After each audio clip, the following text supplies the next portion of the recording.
Hey everyone, it's Raven, or as I'm known in the TropHouse, Little Ravy Baby. And today we have Lucretia Bowman with us from the City Gospel Mission. You just got out of the TropHouse. You now have your keys to the TropHouse. Thank you. Yes.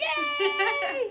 So now this is just the behind the scenes, and I just want to be able to let you share your whole story. You have an amazing story. Trop has told me about it for days, for weeks since she's met you, and I've looked on your Wow. website, and it's amazing what you're doing. And Thank you. your story hits so many people, pulls so many strings Okay. on anybody's heart, whatever they've been through. And I just want to give you time to explain and give your story. Everyone sees the after, but no one Know how we got no here. one ever sees the before, Yeah. or they don't really think about it, or they don't really ask. They're just like, oh, like how are you gonna keep growing? How are you gonna make more money? That's all they really care. So I just want to Yeah. give you time to share your before. Thank you.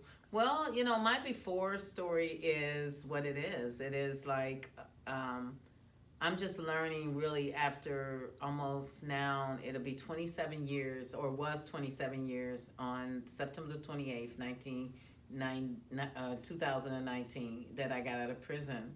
Wow. And so this journey has been 27 years long.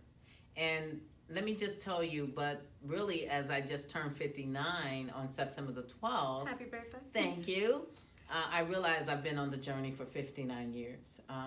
In 1960, my mom had me. Then about 3 weeks later, she dropped me off to her best friend and never came back. And her best friend raised me.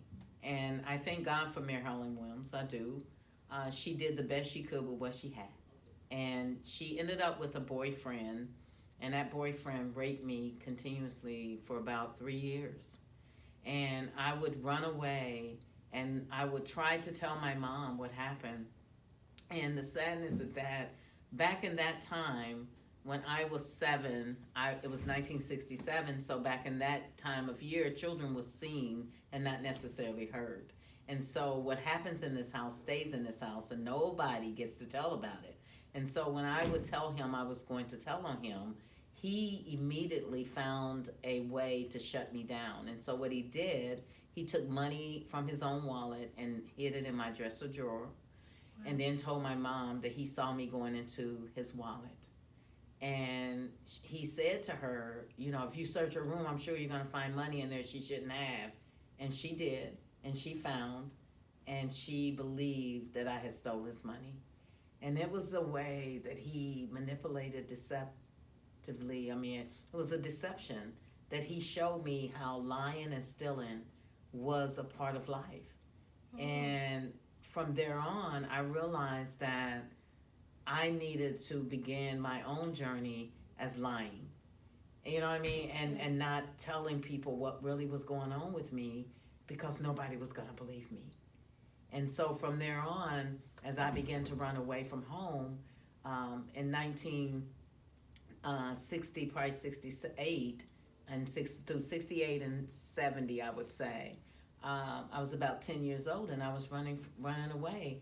And they took me in front of the court systems, and when they took me in front of them, they asked my mom, and she was not a very educated woman, and they asked her, could they put me in a study program?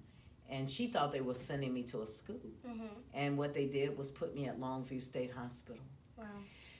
And it was so strange, because when we got there, I'll never forget the day that we drove up into this under-tunnel place, and they called it the Child Study Center, right off of Paddock Road here in Cincinnati. And when we got there, they showered us and did everything and put us in these gowns. And then the next thing I know, we were going for medication call. And they were giving us Thorazine, liquid Thorazine, 4 times a day. Wow. And what we learned later, after a while, was that what they were doing a child study for behavior modification. And it was about 14 of us in that situation. And because our parents were ignorant and didn't know what was going on, the systems of this world was able to get away with it. And so through that, we had shock treatment, electronic shock treatment, Thorazine, just to see if they could change the pattern of our brains. because they believed that we were defiant children. And so, therefore, maybe we can change and have this study. So we would go and they would do this, then they would put us in a room and study our behaviors, and it was over and over. And it's so amazing because we were only supposed to be there for 30 days, and we ended up there for about 27 months. People always ask me, Wow. how did you get out? Well, I got sick, and I had to go to General Hospital that they now call UC. Okay. And my mom had to come to sign for consent. Mm-hmm. And she told them that she had lost track of me in the system and that she didn't know where I was. She knew I was in Longview but couldn't get connected. And long story short, it got me out of there. But by that time, I was 13. I was resentful. I was angry at her. I had already dealt with the rape, so it was like from that to that. Both of them were very traumatic experiences. From there, I just began to really close off to people. And I just didn't believe that I could trust them. And from there, my life of crime and self-sufficiency started. And then I started stealing, and I became a thief. And that stealing, writing checks, theft by deception, fraud, I did all of that. Because I feel like now I was a byproduct of what someone else taught me to do. And so from there, I went to prison. My first prison stay was 18. And from 18 all the way until I was 32, I was in and out of prison. Wow, and you shared on the TropHouse that you had five numbers. Exactly. I've been incarcerated 5 different times. From my last crime, from my first time ever in prison, I got an 18-month sentence. And I did about 10 months of that sentence. And then I got out, then I went back, I had a 4-year sentence, and I did 2.5 years. And then I got out, probably was out about 6 months to a year, went back, had a 5-year sentence. Then I ended up having a son, and my son now is 35 years old, and had him, and I thought that would keep me, because see, I wanted to do something different than had happened to me, so maybe the child would keep me. Right. But what I realized is that unless you are willing to really work for what you want, even outside things can't keep you from the inside enemies that you have inside. Right.